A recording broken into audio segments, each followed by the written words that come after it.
and wherever people who are just watching pick up, they pick up. But I found myself on Wednesday and Thursday living kind of behind myself, and I had a front, and I found, and I could see me wanting to get angry at my children. Like I was looking for reasons to be mad at them. And I heard myself about to say, not about to say, but I heard myself plotting to say something to be angry at my kids, and noticed it and said, wow, look at that. You must be in a really bad mood. And then Emmett, right before dinner time, he door dashes Chipotle, which is a sentence that 3 years ago I don't think would have made any sense at all. But he orders a meal to show up at our house right before I'm about to serve dinner. And our front door was getting painted, so there's no doorbell and there's no way to knock on the door because it's all covered up. And I'm here in my office, and I hear somebody shouting, "Hello, hello," very faint. And I go upstairs, and Annie's sitting in the front room, right near where the door is, and the dog's right there. And I say, "Hello," and I hear the voice from the other side of the door say, "Hello," and so I know there's somebody there, and I open the door, but there's just plastic sheeting between me and the person delivering my son's meal that he's going to eat instead of the food that I've prepared, and I'm beyond what I can take. And my daughter's sitting there, and on my way into the room, I said, do you hear somebody? Do you hear somebody? Is there somebody saying hello? This is before I open the door. Sorry, the story is not coming out in exact right order, but I think you're following along. Mhm. And she goes, "Oh, I didn't know what that was." And so I open the door onto a sheet of plastic, and the dog cuts me off because the dog's doing its job, which is to protect me. And I shove the dog out of the way. Not my proudest moment. I didn't hurt the dog. I just shoved the dog out of the way. And it's a dog. Uh, it's the larger of the two dogs, and we have a very long relationship. And JJ forgives me instantly because that's what dogs do. And I was so. And I say to the voice on the other side of the plastic wrap, "Come around the garage side. We'll get you there." And I go around the garage side. I pick up my son's food. Oh, by the way, yeah, right. He's upstairs napping. And I'm a bit furious. And I open the door and I say calmly to the woman, "Thank you so much for delivering it. Sorry about the door." And she says, classiest thing I've heard. She says, "Oh, you have a beautiful home. I'm so glad that you're taking care of it." And here's this Wow. DoorDash woman who is exemplifying to me what grace is. Beautiful. I'm going to end the story there. And I'm going to turn in and say, a lot of us are having a lot of a lot of us are having a lot of feelings right now. Mhm. A Mhm. lot of us are having a lot of feelings, and I'm going to welcome everybody with those feelings, Mhm.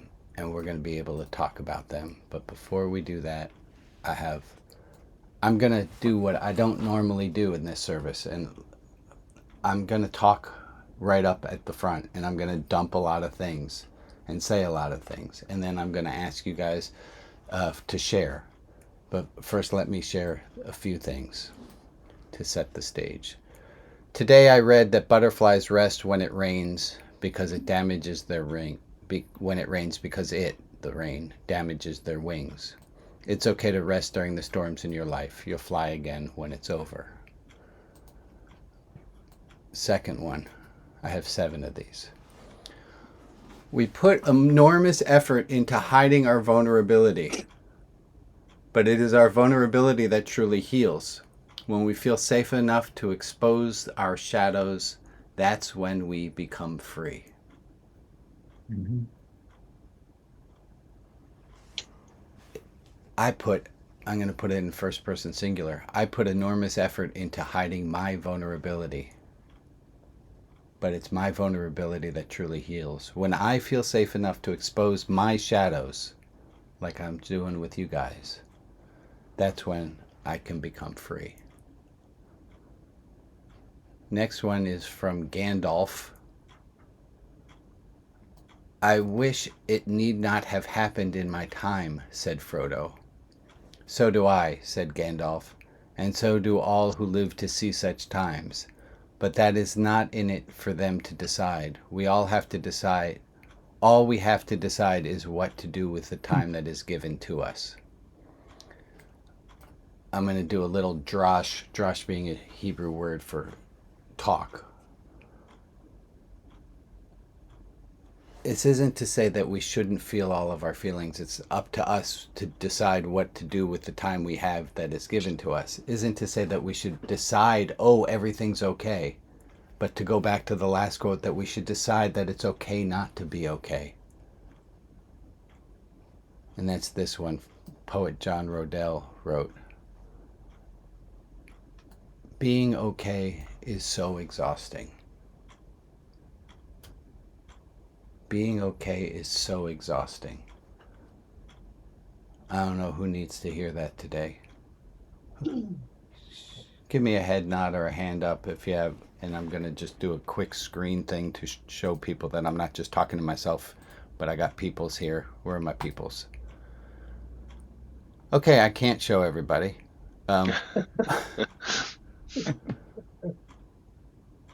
But I promise there are a whole bunch of people here. There they are. Ha! Hold on. I got you all. I want to show everybody that it's okay not to be okay. Sorry, Jordan, for the extreme close-up on you. Wrong button. There's the people. Yeah. Hi, people. Can we all say being okay is so exhausting? Being okay is is so exhausting. exhausting. Say it again with feeling, would you? Being okay is Being so okay is exhausting. so exhausting. So fucking exhausting. Goddamn exhausting. Some of you added some colorfulness in that. Thank you for keeping it honest. It is fucking exhausting to be okay. It's really fucking exhausting, especially when you don't feel okay. It's really exhausting to be vulnerable, to not feel okay. And then here's Eeyore with the same thing. It's okay not to be okay. Some days are just harder than others. Yeah. I finally cried yesterday. It's okay. Yeah. It's okay. So there's Gandalf. There's that one. I have two more. This one. This is a beautiful poem. Keep my anger from becoming meanness. Keep my sorrow from collapsing into self-pity. Keep my heart soft enough to keep breaking. Keep my anger turned towards justice, not cruelty. Remind me that all this, every bit of it, is for love. Keep me fiercely kind. I have that. I'm going to post that in the chat because I copied it to my clipboard so I could do that. That's beautiful. Oh, I just sent you a different... Okay, hold on. My bad. This is the one I just posted into the chat, which is also really beautiful and where we are today. Let us not rush into the language of healing before understanding the fullness of the injury and the depth of the wound. I'm going to read that again. Let us not rush into the language of healing. Oh, it's going to be okay. I have faith in you. Let's not rush into the language of healing before understanding the fullness of the injury and the depth of the wound. Let us not rush to offer a Band-Aid when the gaping wound requires surgery and complete reconstruction.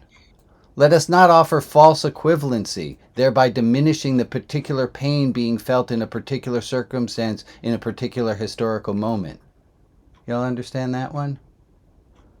Let's not offer false equivalency. Oh, I went through this once. Oh, you went through this in 2016. Let's not offer false equivalency, thereby diminishing the particular pain being felt in this particular circumstance, in this particular historical moment. Let us not be afraid to sit with the ugliness, the messiness, and the pain that is life in community together. Let us not offer cliches to the grieving, those whose hearts are being torn asunder. From Dr. Yolanda Pierce.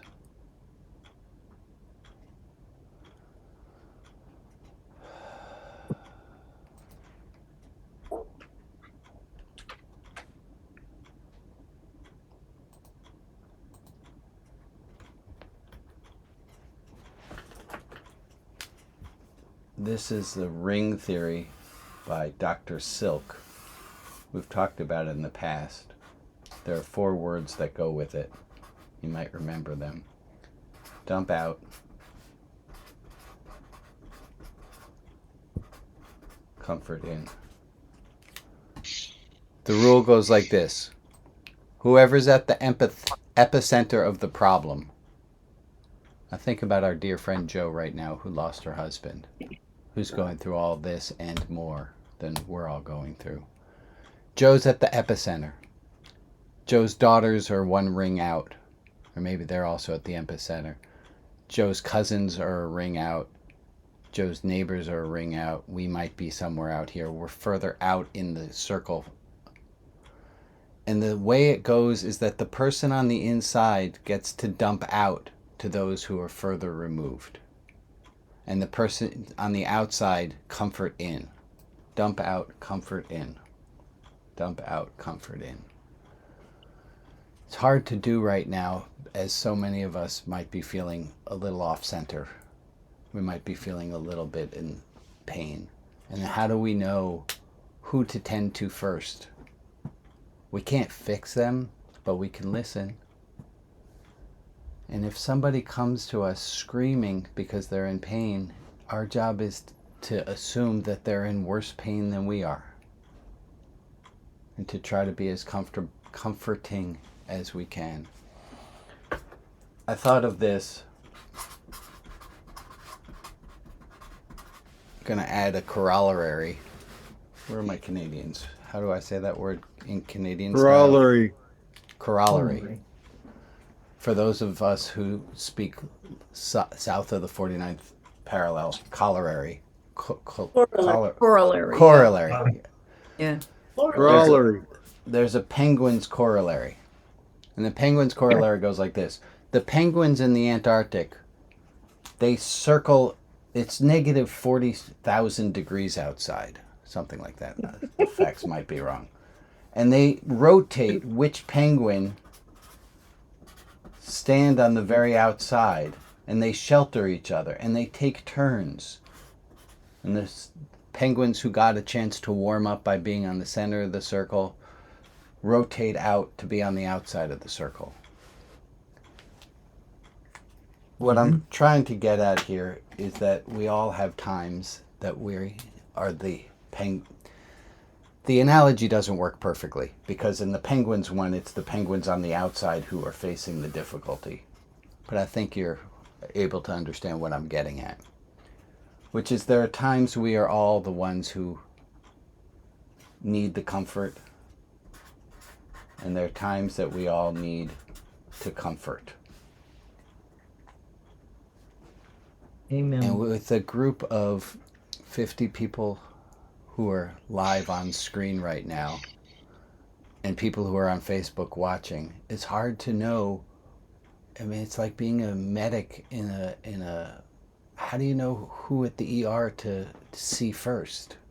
Triage is hard. It's hard to know. It's hard to know who needs the most love, who needs the most support right now. Tell us. I can't tell you who's the person who needs the most love right now. Each person needs to tell.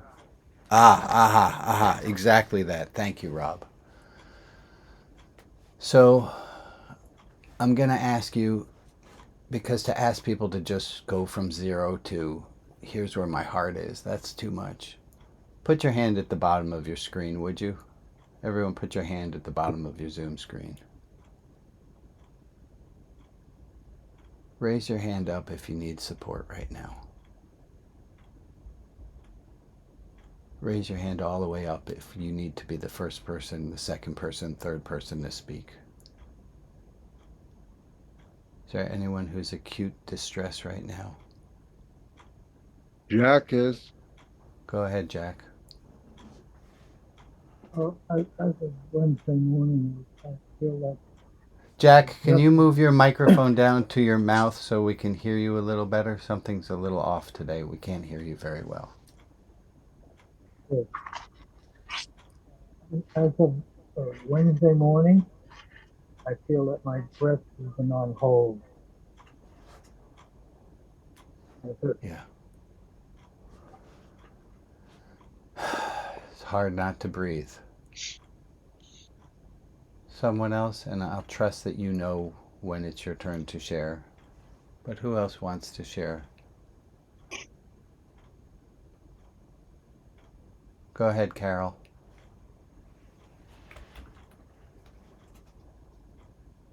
Carol, you're on mute right now.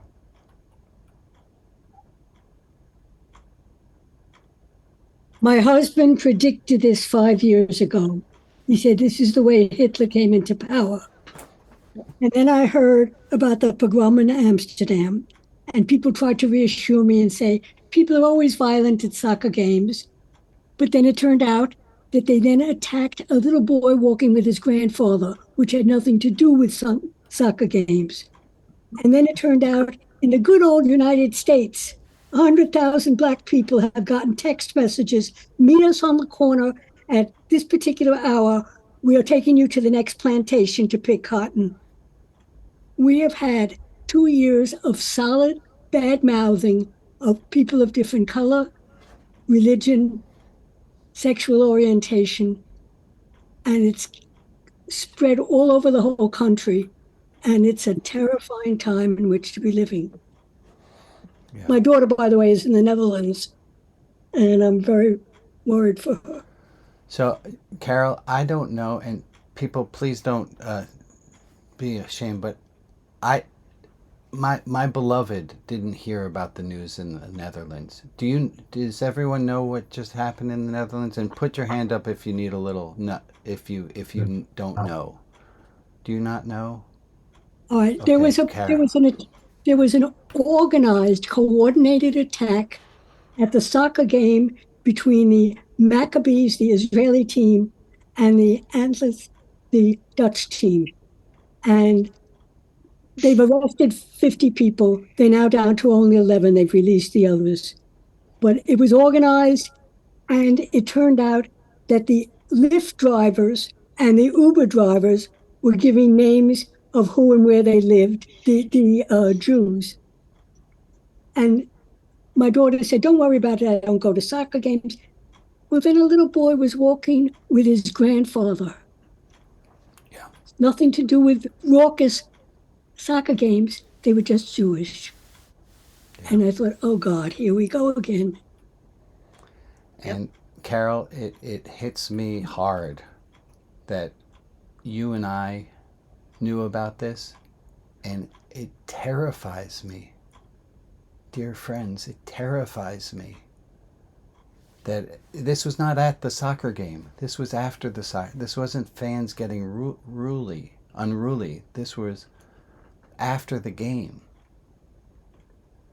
It terrifies me. More action. Yeah. It's a whole let me finish. It terrifies me that you, no fault of your own, that you didn't know about this. It's terrifying that a huge anti-Semitic act could be perpetrated and people don't know about it already. It's not like the news is being suppressed. I'll tell you also on Saturday, and then Candace, I'll come to you. Saturday, which was last Saturday after this service, before the election, I drove to a wedding. I get off the exit I'm on my way to McMinnville, and there's a man with a sign, and the sign reads, "Homeless vet, please help." And before I decide what I'm going to do, he turns his sign over, and the other side of the sign says, "Fuck the Jews." And he goes Oh back. my God. This was just on a corner. It's real. I can't believe it. I said to Jane yesterday, I said, "Jane, if I smoked and I gave you, and you got lung cancer and I didn't because of secondhand smoke, I would feel awful. I would feel terrible." And I said to her, "I feel the same way about being Jewish. You didn't have to join me. You could have lived a life." And she interrupted me and she said, "No, I chose you. I was born for this. This is why you are my beloved. I will stand with you." But it sickens me that I have become a target. I feel like I am a target for me, and then what it does to her.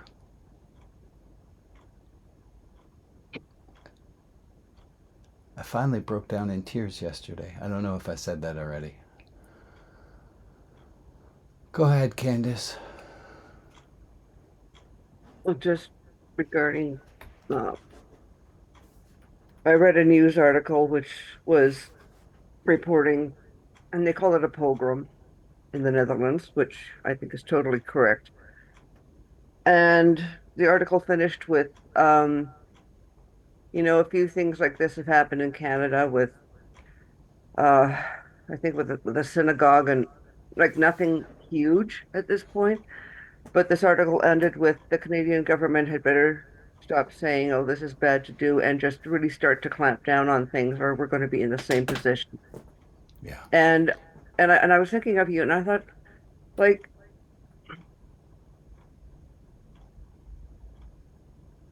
how can you be a target just because you're Jewish? I mean, I don't get it. well, how other They, people think just doesn't make sense to me. thank you, There is a Candace. wonderful line at the end of The Plague by Camus. And he said, we've conquered the plague for now, but the germs live in our drawers, in our closets, and they will rise again. And this is the plague, and it rises every couple of 100 years. And unfortunately, I happen to live through both of them. Yeah. I'm You're going to not that ask old. Candace, I thank you for sharing. And also, I want to make sure that we're trying to speak in first person singular about our experience as much as we possibly can. Go ahead, Ron, and then Janet. I I had heard and read about the pogrom in Amsterdam, but there is so much that we are not hearing. And for instance, Carol brought up this mass text that went out to blacks, and I hadn't heard anything about this, and I'm a news junkie. There is stuff going all over that we are not hearing about. And that frightens me deeply. It's terrible. Terribly frightening. Thank you, Ron. Go ahead, Janet.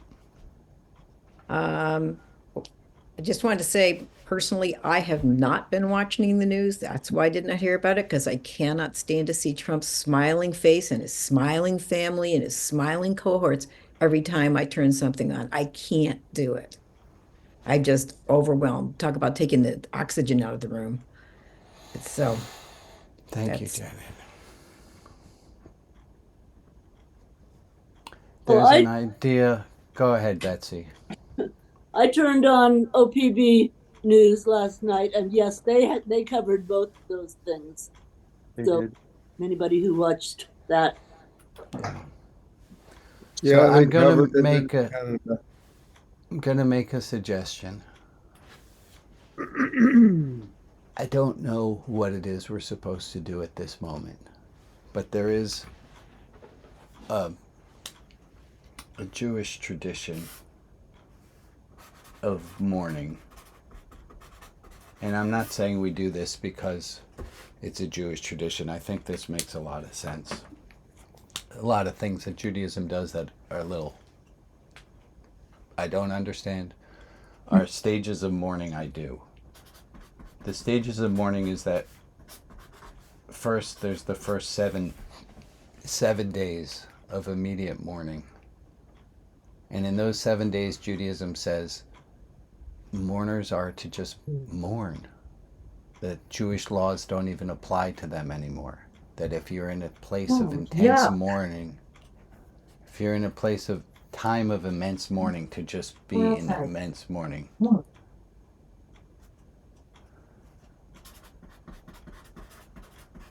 Shloshim is the next 30 days. And Janie explains it this way. She says, imagine that there's a piece of paper in front of you. That's Shiva. And then the paper moves a little bit away from you. And you're able to see other things. Right when it's right up in your face, you can't see anything but the paper. And then the 30 days that happen, the paper moves further away. Right now, this is where I am. I'm in a place of mourning. And then after we are there. We'll see what happens in the 30 days. I'll tell one other story.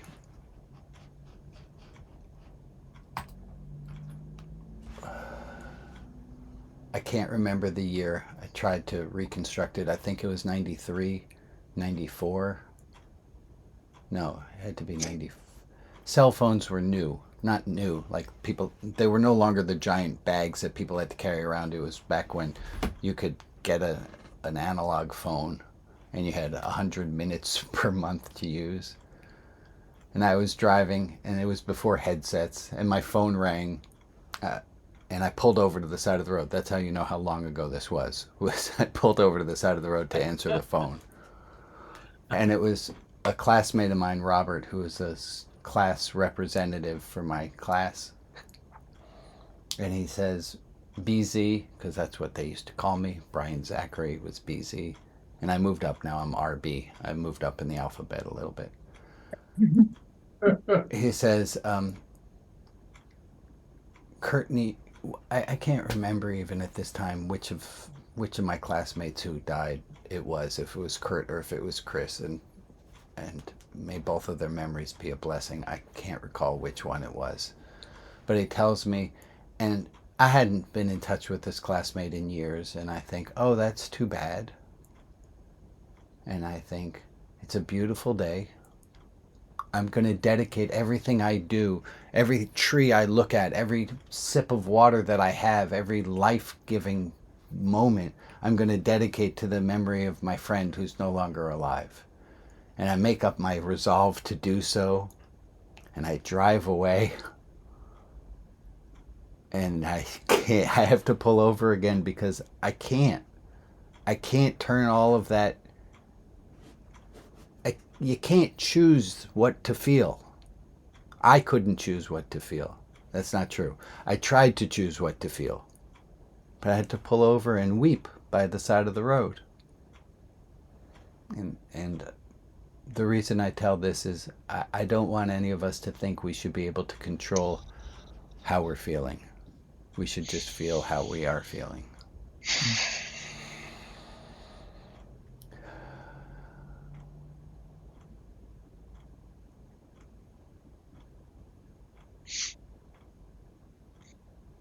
I think this seems...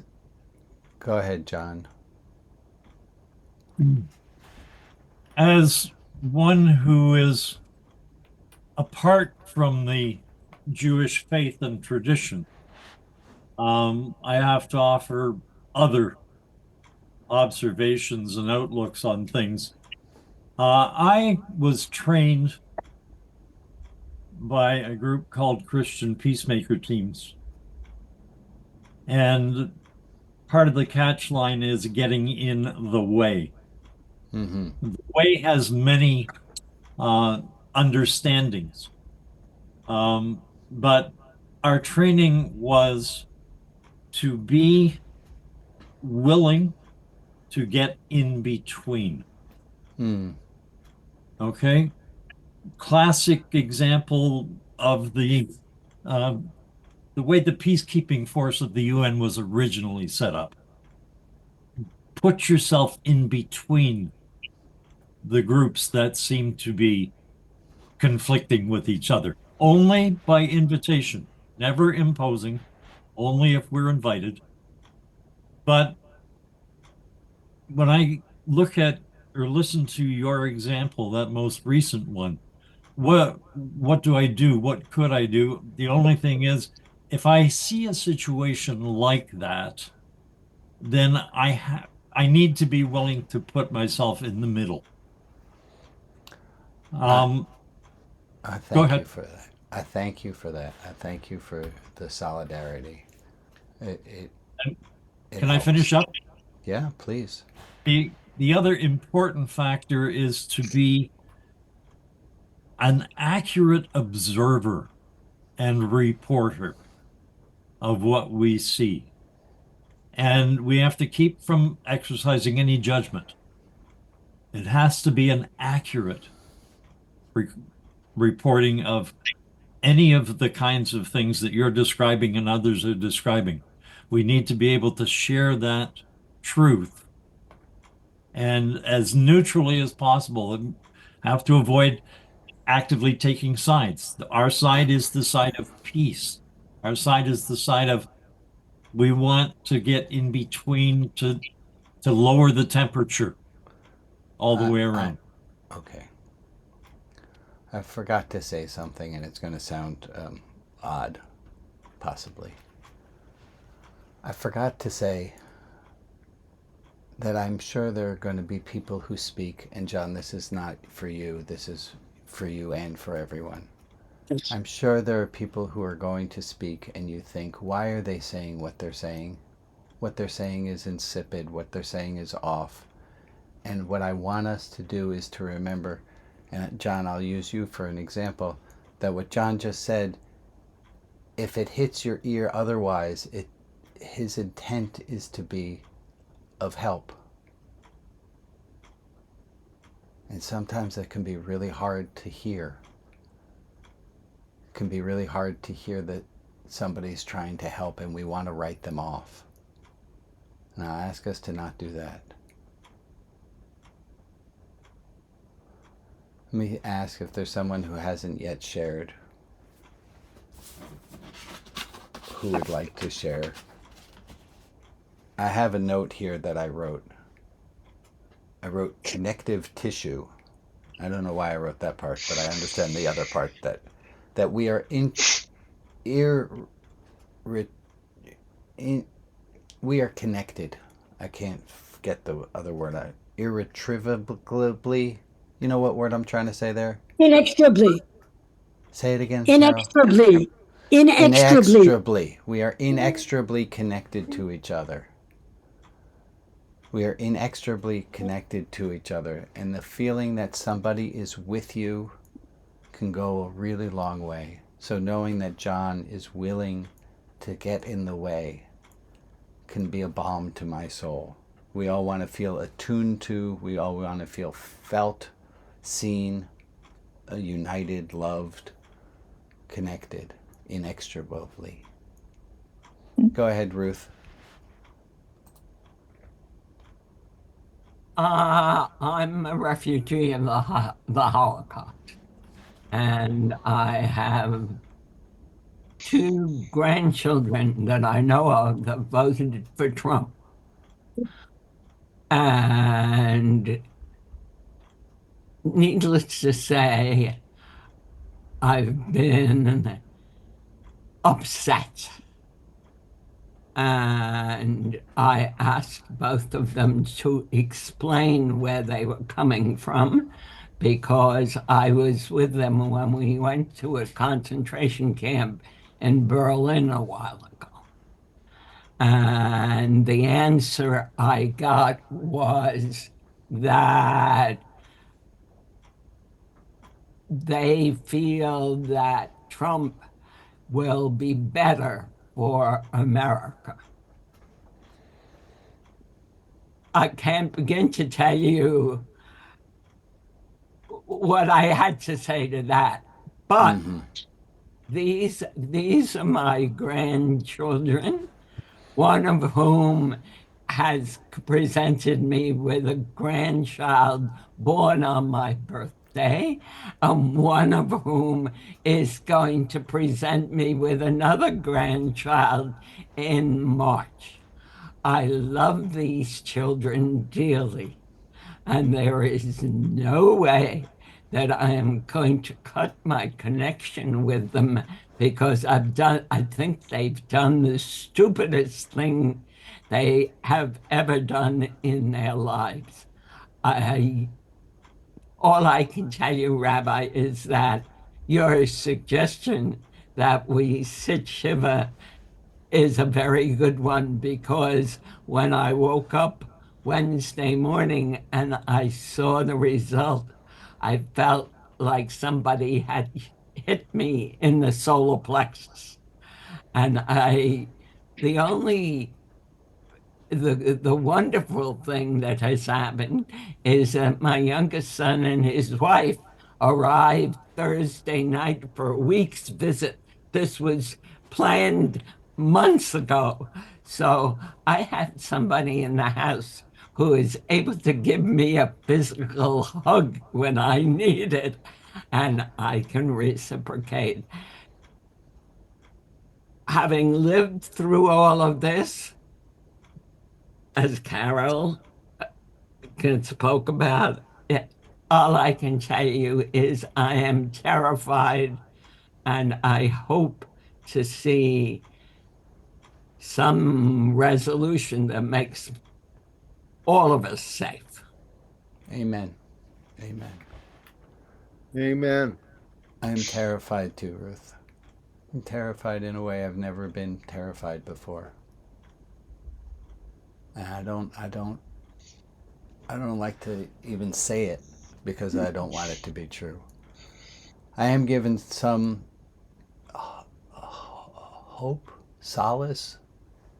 I don't know what word to say, but there are people who yet still are coming and they say, Rabbi, I would like to become Jewish. And I think, what the fuck are you doing? Really? Now? Okay, you're in. Well, don't I have to study first? No. No. If you want to be Jewish at a time like this, I'm laxing all the requirements. Actually, they never have that stricter requirements anyhow. Go ahead, Carol. Do you know that a whole bunch of Jews are leaving the United States for Israel now? Why do they think it's better in Israel? Yikes. Maybe they want to be there to help support Israel. I understand that. But there have been a mass group of people just now leaving for Israel. What I have read is people saying it is the one place where they know they are surrounded by people who are like the other Jews are supporting them, and they feel safer there despite all the bombs and being attacked from all directions than in other countries. Amen. Well, Israel's the one that took them in. Amen. I mean, that's what Israel's all about. Go ahead. We don't learn from history. We just repeat it and repeat it and repeat it. Yep. Ran, you have your hand up. Yeah, I recently started a security guard company here in Oregon, actually in response to a lot of this, and it's called Kahila Security. It's only for the Jewish community. I'm getting it going.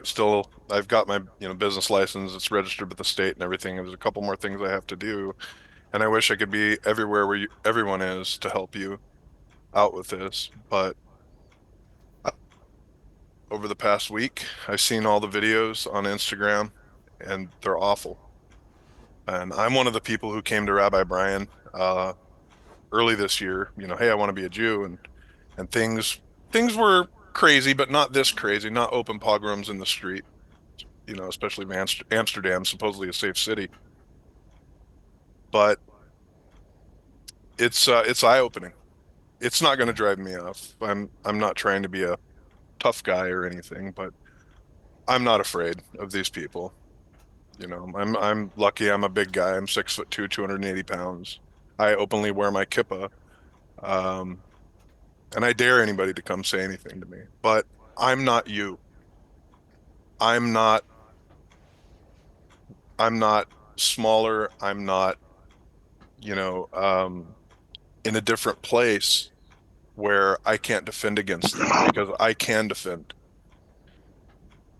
Yeah. So all I would say is keep your eyes open. If you see something, say something. Don't be afraid to report somebody to the FBI because I fear it's only going to get worse before it gets better. You're right. Thank you, Rand. Folks, I'm going to offer something, and Maria or Alex, if you could, there is a contact list if you would like to be on, if you are willing to share your phone number and email address with the people who are here, we have a way of putting you on that list, and you can. And I had this thought this morning, walking the dogs, that maybe it would be nice to just say, I see you. And in telling someone that you see them, you also get seen. Thank you for posting that, Alex. There's a form that's in the chat right now. And folks, you can tell me, maybe we want to try this, maybe we don't. In the chat, there's a way to private message. Do you know how to do that? Right next to, if you go down in the 2, right where it says 2, there's a place where it says, usually it says everybody in meeting. If you click on the little down arrow there, you can see everyone's name. Pick 2 names. Just say, I see you. And pick people who, just to let them know that they're seen. I think that's got to help.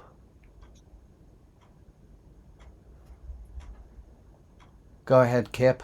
Thanks for sharing, buddy. It's certainly a very hard time. There's a lot of things happening in the world that are horrific, and I never want to minimizing that. I would like my community to stop and think about our own members that really need support right now. I mean, Joe is feeling very, very alone. She buried her husband this week. She needs her community. And because we are a virtual community, we have to go further. We can't just drop by with a casserole. I jokingly asked, so are you swamped in casseroles today? Thinking the Midwest tradition. She's like, no, there's nobody here. She's by herself and very sad. So please, we have to make up our pastoral duties to our sister who's really, really suffering and really needs her community. She does so much for us. She's welcomed every single one of us here. Please try to find a way. I know, Kip, there was a meal train for her when things got really bad with the chemo. Do you know who organized that? And if they can do it, is there somebody here who knows how to organize a meal train?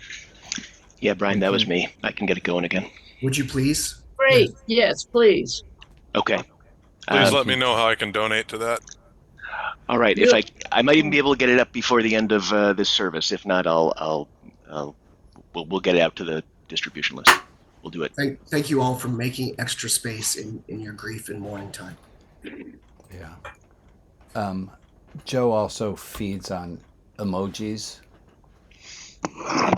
So if you have Joe's if you have her phone number or email, please sending her 20 emojis without having to say anything else makes her feel seen and loved. And Kip, thank you so much for that. And anyone who's within driving distance who can even just go and have lunch. My intention was to go out for the services, but I've been sick and I couldn't go. So she had no one there with her at her husband's funeral except for her children. Yeah. I've had a similar thought of going out, Kip, and I asked her, and she told me not to come right now. So She I did think not remember that. Somehow that's gotten lost. You need to touch up base with her again, please. I thank you. I will do that ASAP. Um, I'll do that ASAP. Thank you.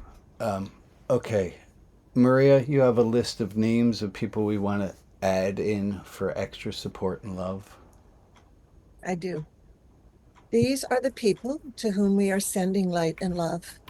Ken in Spirit and Joe, Carolyn, Brandon, Flynn, and Porter, Lauren, Brian, Addie, and Lincoln, the Ludwig and Applebaum families.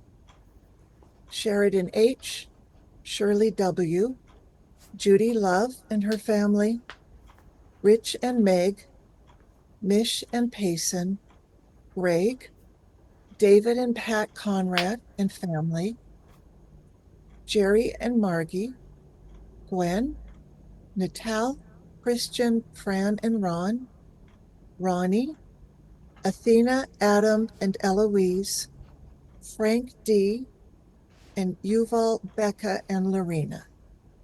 If there is another person in our community to whom we can offer light and love, please put their name in the chat and I will add them to the list on Facebook. And for the people who aren't named, but who are in our thoughts, we send them light and love as well. Thank you, Maria. Let's take a minute of time.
Okay. Well, thank you all.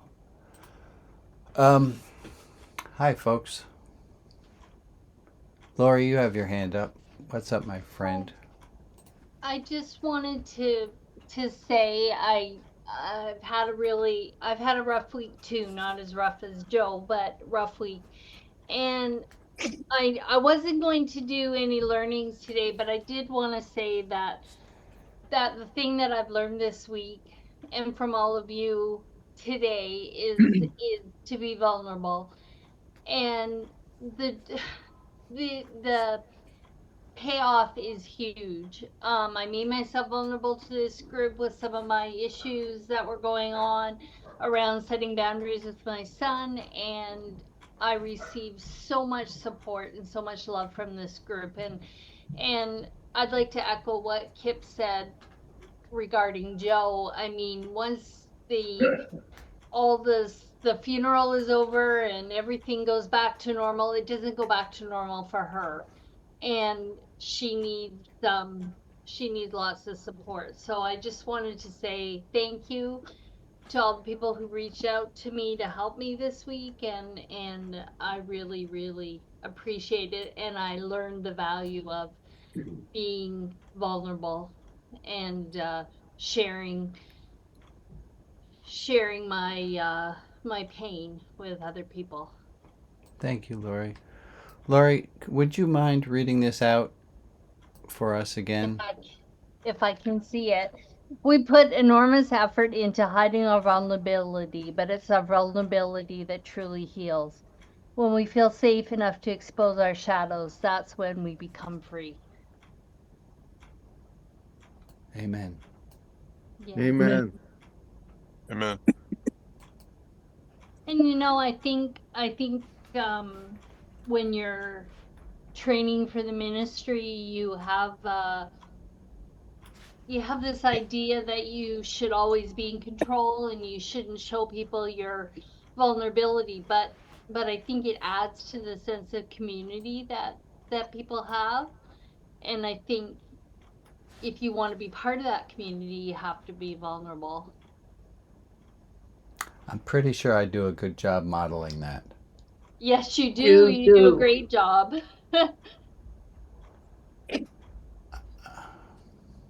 Go ahead, Alex. Just a, excuse me, just a quick interruption. A number of people are asking that I remind you to post the quotes in the chat, please. No. Uh, I don't have them in text form. There was a poem that you were going to post. I did post the one this one that I read. I only had one of them in text form. I will tell you what. I will put them all up on. If you go to Facebook/groups, the number 4, and then ROTB, there's a Religion Outside the Box group. I will post all the pictures all the images with the quotes on them there. Or maybe, no, I don't want to send them out as the 2-point summary because it's 5 quotes and 5 is more than 2. Very good for a math teacher. Yeah, thank you so much. I'm going to make 2 quick announcements, 3 quick announcements. One, I think you already know what I'm about to hold up, but I have a quote on this card. What's it say, folks? It's okay. It's okay not to be Okay. It's okay not to be okay. It's okay to be a mess right now. And if anyone doesn't understand why you're a mess right now, give them some time and space. Other announcements. Oh my gosh, wait a moment. Listen to this noise. Is that a hardcover? Yes, that is. That is the hardcover book. It has been approved. 150 copies are being printed and shipped to me. If you have pre-ordered one, you will get one soon-ish. It takes a little while to process. I didn't really do all the math out on how long it takes to package each box, but it's part of the fun. I'm so delighted. I'm getting such wonderful comments from people about the paperback, and the hardcover is just like the paperback, just better. I understand it takes a little longer until you get the folds of the box right. Is that correct? I heard that someplace. Yeah, so the paperback boxes were a pain in the fucking ass to make. The other announcements that I have was we got a beautiful note from our friend James, who's in prison, who thanks us all for our support. They ran a talent show. The COs, correction officers, forgot to give them amplification and a microphone, but they ran the talent show and it went really well. Anyway, James on the 28th asked me to send you all lots of love and thanks. So there's that.